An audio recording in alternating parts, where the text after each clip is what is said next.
Hello, and welcome to the Cancer Journey podcast. I'm Alicia. And I'm Shariann. So, today we'll be talking about recovery and what recovery really feels like on a cancer journey, between cancer treatments, as a survivor at the end, and many other contexts. But before we jump in, we're gonna pesh, we're gonna get grounded, and I will go first. Physically, I am a 4. Emotionally, I am a 4.75. Spirit is a 4.6, and hope is a 4.65, and my word is openness. Okay, my turn. Grounding. So physically, I'm a 4.2, emotionally 4.45, spirit 4.65, hope 4.5, and my word is catching up. Okay. So, Shariann, when I say recovery, what is the first thing that comes to mind? Especially in your catch-up state right now. In my catch-up state. It's wow, it's a big word actually. My mind went to so many different things, but let's stay with catch-up state. It is more like recalibration. It's like we're not the same every day all the time. And so, as we say in the cancer journey, we're on a journey. And so the journey of today is I'm coming back from being out of town. And so it's that change of state, like physical state. But often when we're talking about the cancer journey, it is filled with activities and then it's not filled with activities. So that we have this cancer journey roadmap that you actually go through. But then within the cancer journey roadmap, we have little journeys all along the way. And with each journey, there is, I'm just going to call it out: innocence, the call, initiation, the pit, allies, breakthrough, and transformation. And so for me, when we're talking about recovery on a cancer journey, I'm really thinking of, when I'm on a treatment journey, I'm I'm I'm at the treatment, which is really kind of the call and initiation. And then at some point, I'm gonna if it's a chemotherapy, I'm gonna hit nadir, which is the lowest part of that particular treatment journey. And then I'm gonna start moving up. So then I start going into allies, breakthrough, and transformation. If I'm on a series of treatments, only to be at the top feeling pretty good, it's like, okay, I kind of return to myself to start another round of treatment, and then you do the pathway again. So in the context of that I laid out and in what I'm in right now, it's more like I had this great time. I'm starting a whole new journey. I now hear at the call. It's like, okay, being called back into my work life, into my home life. It's that. Yeah, and you take all the experiences that you just experienced with you into whatever continues forward, right? It's not okay, now that's done, we put that aside.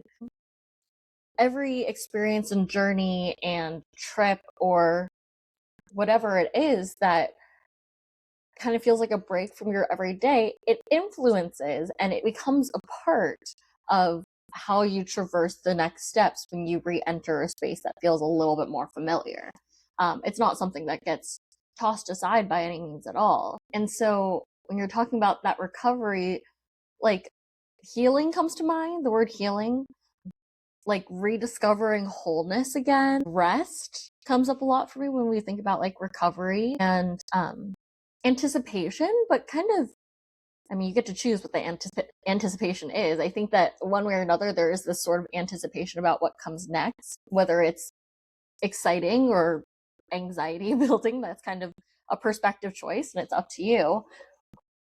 But especially when you're talking about like being on a cancer journey and hitting nadir is what it's called, Uh-huh. right? Like the anticipation is that like you're on the upswing of it, and so it feels Right. really good, and you get to have that. And so like you said, there are little journeys all along the cancer journey roadmap, and they all have little moments of recovery. And the more that we can embrace those small moments of recovery, the easier it is to jump in with both feet into the next thing confidently and securely, and with way more trust in yourself that you have what you need to handle it, instead of, because if we don't give time for all the little recoveries along the way, what that pings for me is you hit burnout. Yes, yes. And I love that you use the word healing. I'm going to add a word to that. It's like healing and learning. You said discovery. And so discovery and learning for me go hand in hand.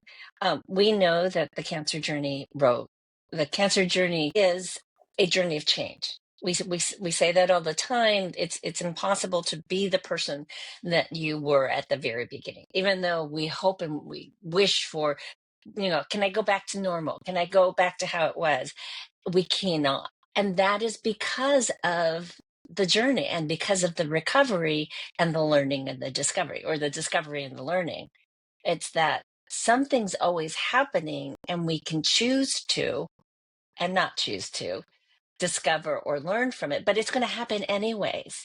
So, do I learn something more about my body? Do I learn something more about how I deal with adversity or with challenges? How I want to show up in the world and how I want to celebrate things? It's like all these little things are linked together along the journey. And so every recovery has this opportunity to be like, so, what did I discover? What did I learn? And what you said at the very beginning is, how do I bring that into my life? Which is, it feels like that's what recovery allows you to do, is the integration of the discovery and the learning, good, bad, and otherwise, to just be more of you. It's my favorite part of the whole journey is I'm discovering more about me authentically and at my core. And then so that allows me to bring it out into my life out here with friends, with family, with coworkers, with just people out there. And it could be as simple as I am so happy to be alive, may not feel whole, but I'm so happy to be alive that when I walk down the street and I see someone, I smile. And that has this incredible reverberating impact on the person that I just smiled at, especially if they receive the smile and there's a counter smile. So it's like, wow, that nonverbal moment just had impact that's going to reverberate out. Yeah. What's coming up for me too with recovery, and I won't go too deep into this because I know we talk about this all the time, but it's slowing down. The surprise, slowing down. It's like the secret recipe to wholeness and recovery. It is that reflection time. It is that recognition. All these words that help you recover, right? Because otherwise, we're just charging through without any sort of moment to recognize what's going on and to hear those messages. I mean, I love how you just went through all of the questions about things that you can learn along the way in this journey. And I think that they're so important because so many people don't immediately go there. Or like, I think if you're not talking about these things, or you're like in this space, these conversations, very often those words don't come easily to you. You know, like those questions, those curiosities, it's really hard to, because we're doing everything out there instead of being with ourselves and what matters here. And so as you're asking those questions, like the thing that popped out to me is, what matters most to you now? And if that's the only question that you ask during your recovery, if that's like your reflection recovery question, I think that is so impactful to your growth because it can change the trajectory of what comes next. Yeah. Healing. And like the visual of the journey, if you're not familiar with the cancer journey roadmap, anyone out there, it is like this shape. It's like you start out in the middle, you hit a bit of a pit, and you come back even higher than you entered. And it is the trajectory of the journey. It has no timeline. It's not a timeline. It's just the shape, and it's it's something that can be recurring. So it's not just I start here at the beginning with my before my diagnosis, I hit my diagnosis, I hit the pit, whatever. That shape reiterates itself in little moments along the larger scale. It hits through not just cancer journeys, but journeys throughout your life. And so it is non-linear. And I think people are very familiar with that line of healing isn't linear. And so that fits so well right here too. So I'm smiling because I have this picture of the intentionality of how we enter recovery, or just the day. So I had a mini vacation, which is why what I'm re-entering from, and there's a certain lens that you tend to see through. Hmm. I'm making a generalization, but it's much more relaxed, it's much more open, it's slower, and I'm going to equate this back to the cancer journey because there's not the energy necessarily to do the all the have do's. So you're slowing down. But while I'm walking down the street, I'm saying hello and smiling at every dog and dog owner that walks by. And here's what I noticed. It's almost like an experiment. I would say hello to the dogs. So I go, "Hi, puppy," and the dog would stop. And then I'd look up at the owner, and they always smiled. Always smiled. There was no grumpy dog owners when you say hello to their puppy, to their dog. And that is so amazing to me because it's a connection. I happen to love dogs and babies, so that's just me. But they bring me joy because they're responding to me in this particular space in the lens that I'm showing up from. Yeah. Maybe this is off topic, but the first thing that came to mind when you said that was because just before this, you had said smiling at a stranger on the street. Sometimes it's Right. nonverbal. It's just a moment of connection. But it's so interesting how free we all, not just you, but we all feel to say hello to a dog and not a person. I understand that in like there are human dynamics at play there too sometimes, and a lot of times again an assumption on my part that someone's like, why are you saying hello to me, what do you want from me, kind of thing.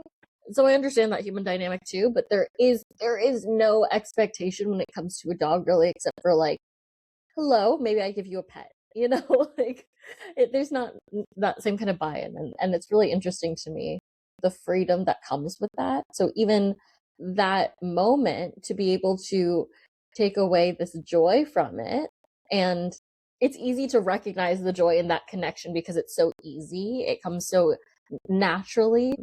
I'm trying to connect it back to to It's a the recovery. recovery. But it's like any experience, if you good or bad, you take a moment and you let yourself breathe. Like even now as I say recovery, it's like I just went on a long run and now I'm taking a pause. My run is done. And I have to take a deep breath and be like, there's this like gratitude that's like, thank you for my body for letting me do this. Thank you for myself for doing this first.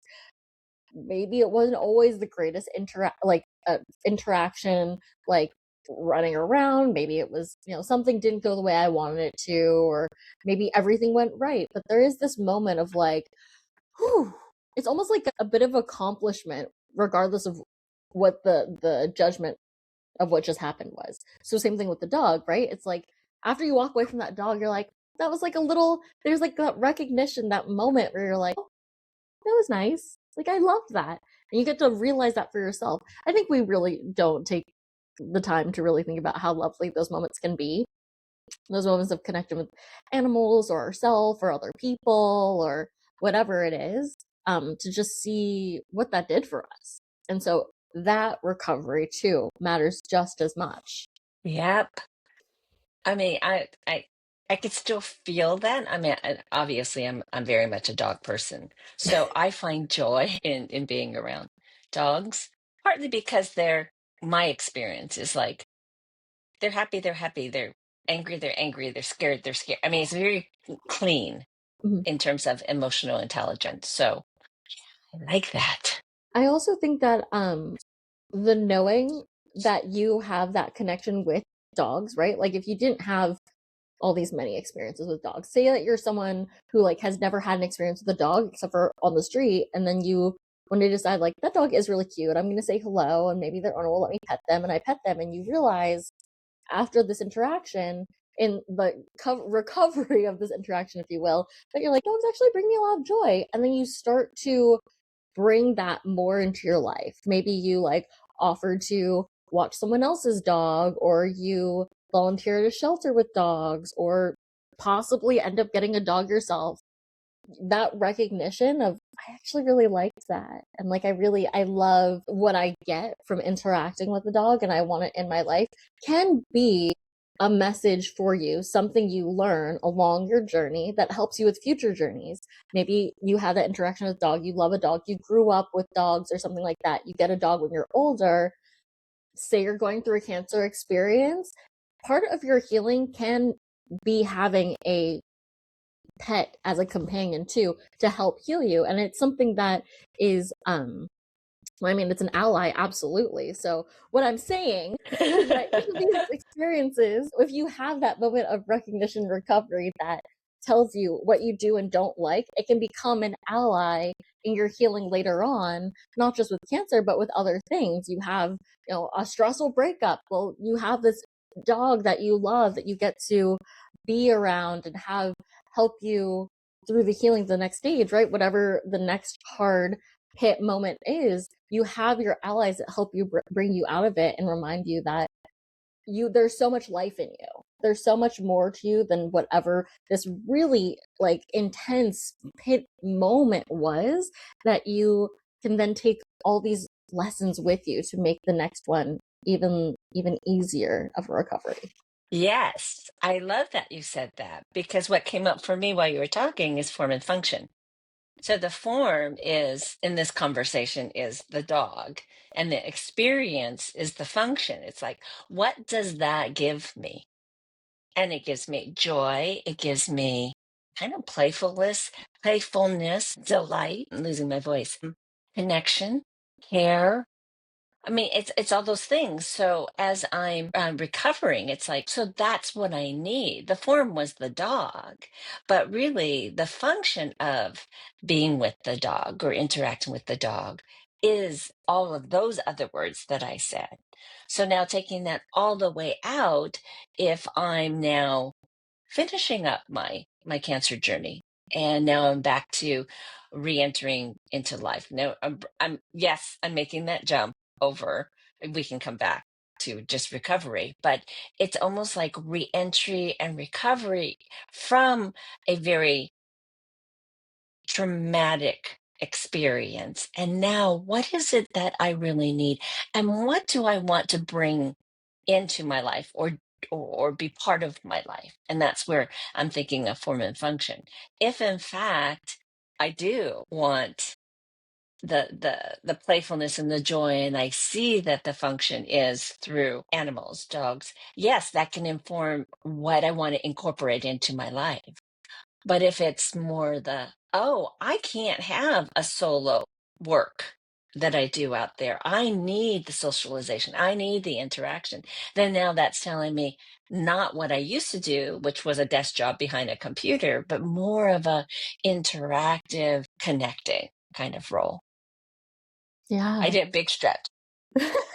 I feel like a lot of this may feel like a big stretch, which is just, I think, how we are feeling about this moment. And maybe not necessarily how it's coming out, because I'm with you and you're with me. We're understanding. And I think that the clarity for me and this us figuring out in the moment how recovery is coming up for us, especially using dogs and stuff as an example, um, for people who are on a cancer journey, I do think that figuring out what small moments had mattered, whether they matter in the way that they tell me something I don't like or matter in the way that tell me something I do like, really, really helps in the healing and recovery on a cancer journey. Not necessarily physically first, maybe a little physically, but not first. It's more like the physical healing is like a side effect of the emotional healing. If you are allowing yourself to heal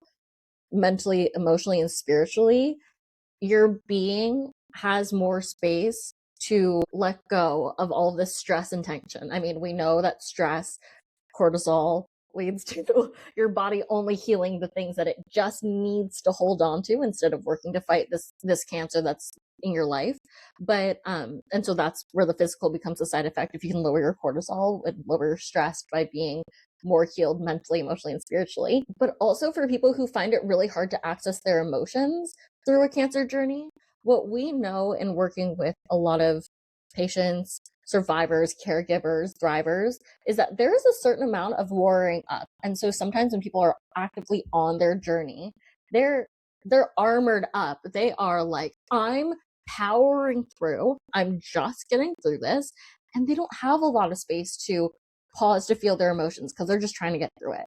And that is a choice that everyone gets to make, how they want to get through their journey. As cancer journey coaches, what we do is we make space for that when someone is ready, when they are ready to really explore their emotions, but to use the tactic of figuring out, say, dogs.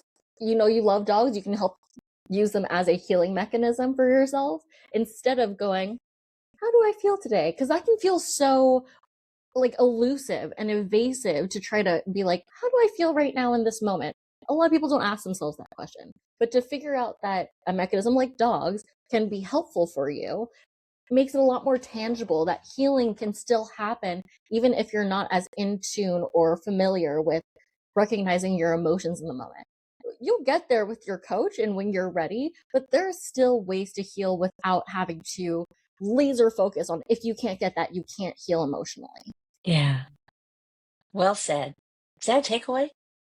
Oh, I don't. Yes, let's make that a takeaway. But let me see if I is there anything else to add to that takeaway. I think all of it has to do with willingness. Your willingness Mhm.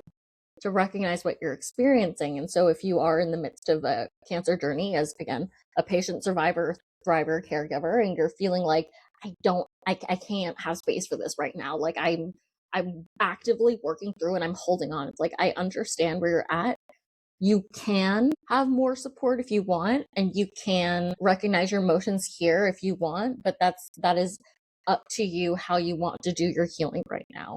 And we support you either way. You know, if you need to just be angry, like that's what your cancer journey coach is here to hold on to. And I think that's the easiest emotion people have to express. And so, yeah, I think that alone is really, really important to have someone from our team to really help you out with at the bare minimum. Takeaway: recovery is important. Slow down. Healing isn't linear. Okay, it's good. Yeah, it's just there's so much here that I'm like, am I missing anything? But I think that's pretty clear for me, or as clear as I'm getting today. And Pesh, physically, I am a 4.6. Emotionally, a 4.7. Spirit, 4.75. Hope, 4.7. And my word is divine timing. Love that phrase. My takeaway isn't simple, or it's simple, but it's not easy. And that is back to being in the moment, because everything that you need is here in this moment. Anything that you can impact is here in this moment. So in recovery, being here, not where you want to go and not where you were, being here is the power. Is the powerful place. My passion this moment is physically, I am a 4-4, emotionally 4-6, spirit 4-7-5, hope 4-7-5. And my word is possibilities. Thank you so much for joining us today, and we'll be back next week. Have a lovely rest of your day. And remember, you are so much more powerful than you realize.